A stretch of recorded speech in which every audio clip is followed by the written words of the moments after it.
This is Harsh Rules. I'm Ben Harsh, and today we're going to learn to play The Great War. The Great War is a tactical war game in the Command and Colors series by Richard Borg. If you've played Memoir 44, your first thought is this is probably just more of the same set in World War I.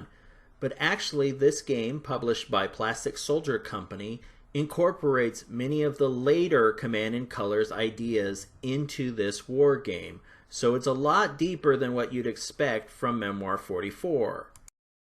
With that said, this is a light tactical war game. So if you've never played a game like this before, this is the perfect entry point for you. And so without further ado, let's get started with learning the game. And the best way to get started is with a mission briefing on the Great War.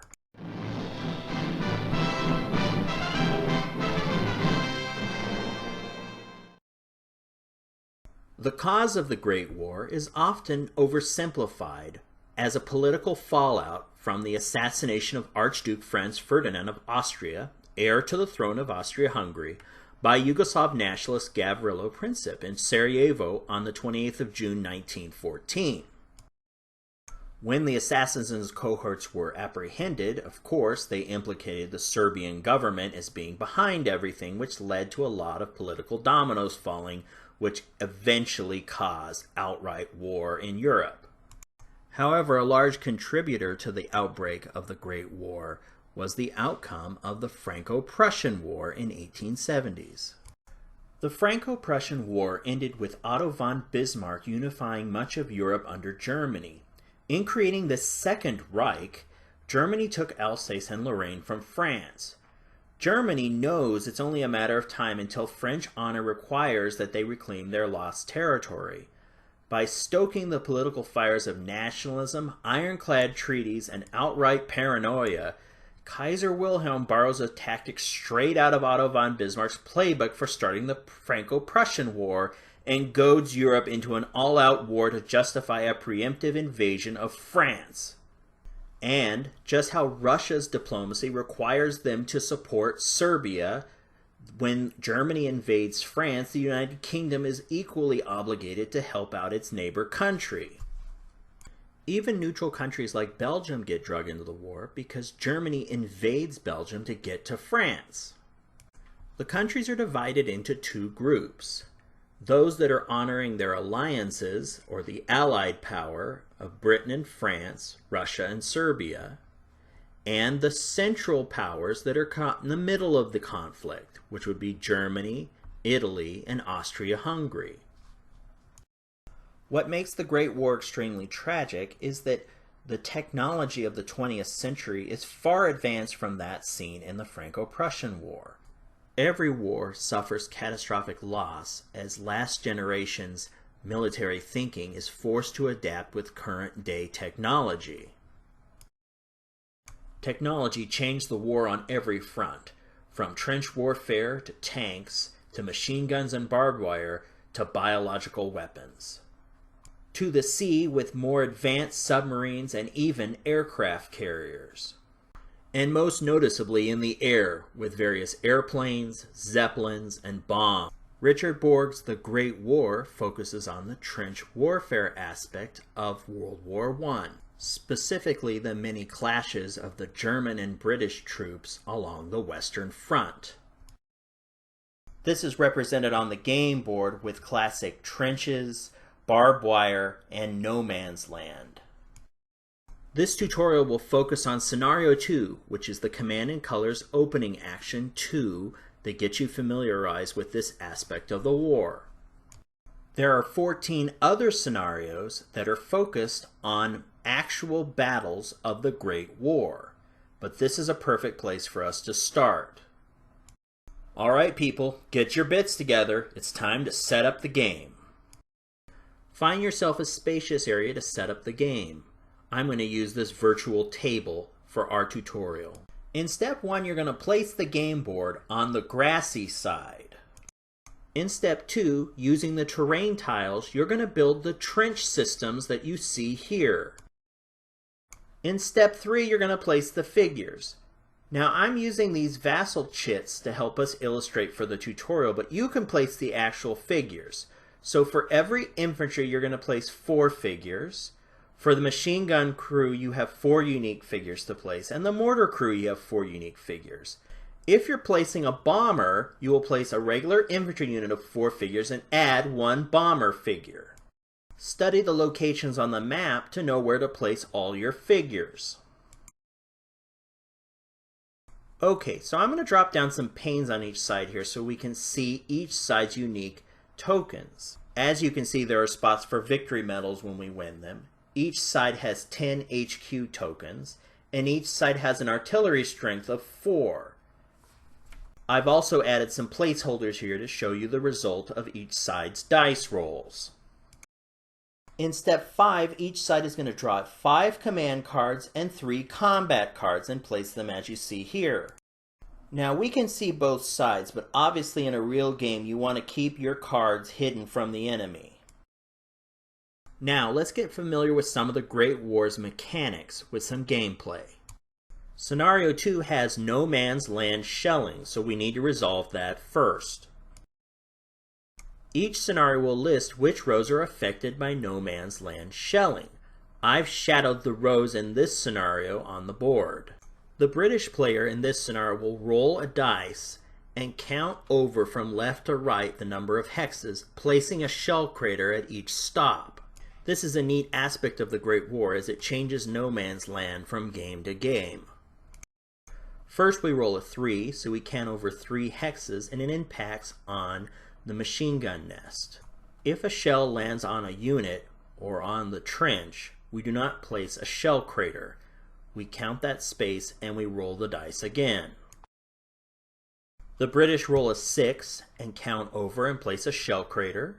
Next a 4 is rolled. They count over 4 hexes and a shell crater is placed. The next roll is 5, so we count over 5 spaces, remove the wire, and place a shell crater. The next roll is a 3, then a 6, another 6, a 2, a 5. Finally we roll a 6 and we're in the trench and we do not place a shell crater there. And we're finished with the shelling.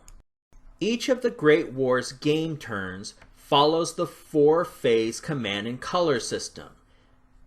In phase 1, you will play a command card. The command card will show you which units you can order in any of the 3 sectors of the map. So let's take a look at the cards. The Great War's cards are broken up into 3 types. First, there are command cards, which are subdivided into tactic cards and section cards. This allows you to order units in specific sections on the map. Next, there are combat cards, which are special cards that can be purchased with HQ tokens and activated during different portions of the game. Finally, each player has a medal card where they can track the last figure of defeated units and the medals they've won. When you play a section card, you're deciding which section and the number of units you can potentially activate there. Left flank, center, and right flank each have 4 types of cards. If you play a recon card, you can activate 1 unit in this section, and then when your turn is over, you can draw 2 cards and choose to keep 1, unless you've earned an HQ point, which we'll cover a little later. In that case, you just get to draw 1 card. When you play a probe card, you can activate 2 units. An attack card, you can activate 3. And an assault card, you can activate all the units in that section. There are also some unique cards listed at the top that allow you to order multiple units in multiple sections. During this phase, a player can also play the second type of command card called a tactic card. Tactic cards let you order specific units with special rules. For example, the counterattack card allows you to replicate the card your opponent just played. The replacements card allows you to roll a dice to see if you can add figures back to a damaged unit. These are the most valuable cards you can play during the command card phase. The British player decides to play a center recon card. Next is phase 2, where we get to order our units. Since we played a recon center card, we get to choose 1 unit in the center section to order. If a unit straddles two sections, then they can be played in either section. So that means we can also use the mortar unit if we so choose. But before we make our decision, let's look at all the different unit types and what they can do. In the center section, we can choose an infantry unit. Infantry units are composed of 4 figures. For the tutorial, we will be using these chits from the Vassal module so that we can see everything a lot easier on the board. Infantry units can move 2 hexes and not battle, or move 1 hex and battle. The hex marked in red is close combat, and the infantry unit can roll 3 dice in close combat. Hexes beyond this fall into range combat, and you can see the farther out you go, the less dice you can roll. Speaking of dice, for each dice you roll in combat, above are the results and what they mean. If you roll an HQ star, then you collect an HQ token at the end of the turn. If you roll a soldier, you will remove an enemy soldier from the unless that unit is in special terrain that allows them to negate 1 soldier roll. If you roll a burst, you can also remove a soldier. If you roll a flag, then that unit is forced to retreat 1 unless they're in their terrain that allows them to ignore 1 flag. And if you roll a deadly in this situation, it's a miss. The next unit type is the mortar crew, and the mortar crew is represented by 4 unique figures. They have special abilities. They ignore line of sight restrictions because they're a mortar. They shoot up and over obstacles. And rolling a burst symbol will clear any wire that is hit. The mortar crew can move 1 hex and not battle, or they can remain stationary and conduct close combat or fire for a range of up to 6 hexes. Next is the machine gun crew, which is composed of 4 unique figures, and they have special abilities as well. Their ability is that 2 or more machine gun crews may combine their dice rolls and crossfire a single target. Much like the mortar crew, they can move 1 hex and not battle, or they can remain stationary, conduct close combat, or fire with a range up to 5 hexes. Finally, we have the bomber. Now, the bomber is an additional figure that's added to an infantry figure unit that grants them special abilities. So, when you have a bomber, you get to roll an additional dice in close combat, and the bomber is always the last figure removed, so you get to use his special adjustment throughout the whole life of the unit. Now, bombers can move 2 hexes and not battle, or they can move 1 hex and still conduct battle with either close combat with 4 dice, or they can conduct ranged combat up to 4 hexes out. The unique thing also that the bomber has is that the first 2 hexes, if a deadly is rolled, it also scores as a hit. This makes the bomber-assisted infantry unit very lethal in combat. So the British player decides to order this infantry unit. Now it's phase 3 and we get to move our ordered unit. Remember, ordered units can move 2 and not battle, or move 1 and conduct a battle. The British player is going to move his unit up 1 hex into the shell crater for cover. Since we have all these shell craters, we might as well use them for cover as we work our way across no man's land. Now, we could advance to the next shell crater, but I think we're going to wait here and take an opportunity to shoot. And the next phase is battle, so we now have our opportunity. First, though, we need to check our line of sight to ensure that we have a clear shot to the target. Line of sight is clear if you're shooting over trenches, through barbed wire, or over shell craters. Line of sight is considered blocked if you have to shoot through a forest, a building, a hill, or rubble. The basic rule of line of sight is that if your line of sight touches a blocked terrain on one side, you're fine. But if it touches on 2 sides, then your line of sight is blocked. Now, knowing this, we can see that our line of sight to the machine gun nest in the trench is not blocked, so we can proceed. So now let's build out our battle equation and see if we can score a hit. Our infantry unit is about 3 hexes out from the machine gun nest, so we can use 1 dice for this shot. We entered a shell crater, but that does not create a dice adjustment situation for us, and I'll show you that in just a moment. Our machine gun nest target is in a trench, however, and there are several terrain modifiers for this. Basically, the machine gun can ignore 2 rolls of a soldier or 2 flags. We are only going to roll 1 dice, so our odds here are not exactly favorable. To score a hit, we would need to roll a burst, or we could collect an HQ token if we roll a star.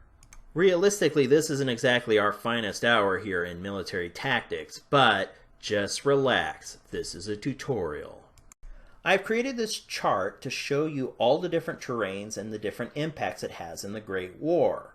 Remember when I talked about battle dice adjustment?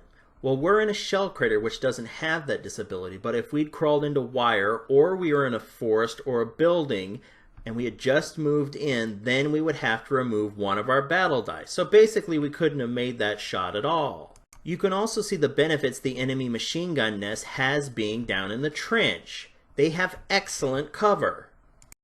This is why trench warfare is so difficult. Now you can also see why we're making our way across no man's land and shell craters, because they provide us with cover. We also want to make our way through the hole in the barbed wire so we're not forced to stop and are vulnerable. With that said, let's get back to our combat. The British player rolls his single dice and he rolls a soldier. So this is absorbed by the trench and the shot doesn't go through. So we didn't score any hits, we didn't collect any HQ tokens, and we didn't get to apply any retreats to the enemy, so our combat is completed. Now since we played a recon card, we draw 2 new cards and we get to choose to keep 1. The British player chooses to take the outflanked card. So we put outflanked on our group of command cards and our turn is now over. Let's take a look at the end of turn process because it's a little complicated. So in normal play, you're going to draw your card, which we just did, and you can draw a combat card or 2 HQ cards. It's your choice. Now you're only allowed to hold as many combat cards as the scenario allows, and this scenario only allows 3 cards.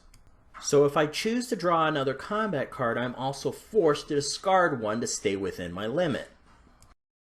So in this example, I'm going to stick to phase 1. I'm not going to collect another combat card. I'm going to elect to take 2 additional HQ tokens.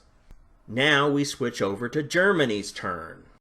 It's phase 1 again, so Germany needs to play a command card. Germany decides to play a right recon card. Now just remember, from where we're sitting on the British side, that's Germany's right flank, not the British right flank. In the next phase, Germany needs to order a unit. Now Germany decides to use their 1 order to call in an artillery strike. Germany places the targeting marker in a cluster of units, and now let's learn how to conduct the actual strike.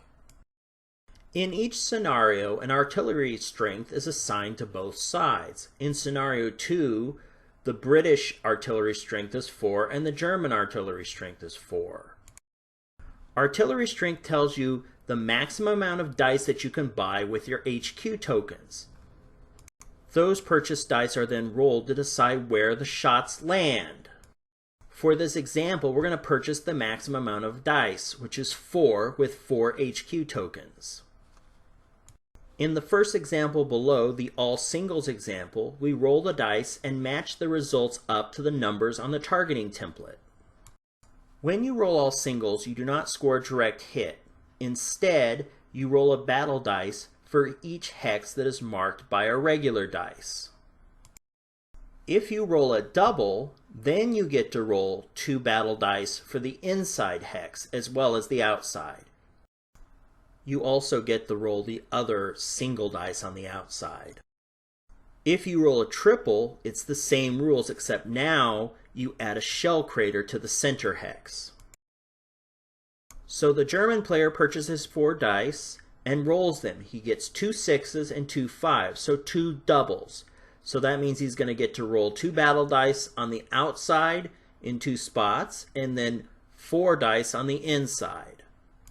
The German player rolls a star and a soldier in the trench. We're not going to roll the other two on the outside because there's nothing there. And on the inside, he rolls 2 bursts and 2 deadlies, which is a direct hit. So the machine gun crew's cover absorbs the 1 soldier, so that is done. The infantry unit in the trench, however, takes 4 hits and is wiped out. Remember, deadlies and bursts cannot be absorbed by cover. Next, the German player is going to collect 1 HQ token for rolling the HQ symbol, and he will collect 1 medal for destroying the British infantry unit. And since the German player got an HQ token, he gets to draw 1 card this turn, and that is the probe left. Now it's the British player's turn again. The British plays a probe center command card and an advance and over-the-top combat card by spending 2 HQ points. Advance and Over the Top is a combat card that costs 2 HQ points and allows you, after you've ordered and moved a unit, to roll a dice. If you roll the dice and get a soldier, you can then move again for the number of soldiers that you've rolled. This is just one of many combat cards that can be used in the Great War to spice up the game. All of these cards are themed after World War I and impact the game in several ways. The British player then orders 2 units with his probe center card. He advances his first unit from 1 shell crater to the next shell crater along the fence line. He then uses the Advance and Over the Top card's ability and rolls 2 dice and gets 2 soldiers so he can move 2 additional spaces. The British unit advances 2 hexes and now is up against the trench line where he can conduct close combat with either the infantry unit or the machine gun nest. The British player then moves his second infantry unit into the shell crater. He rolls his 2 dice for his combat card bonus, and he gets 1 soldier, so he's able to advance 1 more hex. So he advances his unit into the next shell crater to take advantage of the cover there. Now let's resolve the close combat of our first unit. Since we're in close combat, we get to roll 3 dice. The main advantage of close combat is that deadlies also count as a hit. So we roll the dice and we get 2 flags and a deadly. Now the terrain blocks 1 flag, but we have 1 flag go through and 1 deadly go through as a hit. The machine gun crew is forced to take a casualty and move back 1 hex. Now because this is close combat, the infantry unit gets to gain ground. They can choose whether or not they want to advance into the area that the machine gun previously held. Now there are a lot of rules about gain ground, so let's take a closer look at that. A unit can gain ground if they eliminate an enemy force and take their ground, or they force them to retreat and then take their ground. However, there are some reasons when you are not allowed to take ground. Taking ground is prohibited if you use a surprise ambush, a button bayonet, or a strike first card. Now, if you take ground and you happen to have the Battle Fury card, you can pay your 2 HQ tokens and you can conduct a second bonus attack. Now our second infantry unit decides he's going to take a shot at the machine gun crew himself. Finally, due to the weight of their equipment, a mortar crew and a machine gun crew can conduct close combat, but they cannot gain ground after that. Next, our second infantry unit decides he's going to take a shot at the machine gun crew. So at his range, he has 1 dice, he rolls that dice, and he gets a deadly, so he misses. He misses here because a deadly is only useful in close combat, not range combat. Now our turn is over, we need to draw a new command card, and we need to choose whether we're going to take a combat card or 2 HQ tokens. Our choice is to take another command card and another combat card. So the British player receives an attack right card and a shell shortage combat card. The game would then proceed to switch to the German side, and this would continue back and forth until one player earns the required 6 victory point medals to win the game. Now we're going to stop the gameplay here because I think at this point you probably have enough information that you can start playing this game for yourself. So, with that said, I hope you enjoyed this video, and I'll see you on the next episode.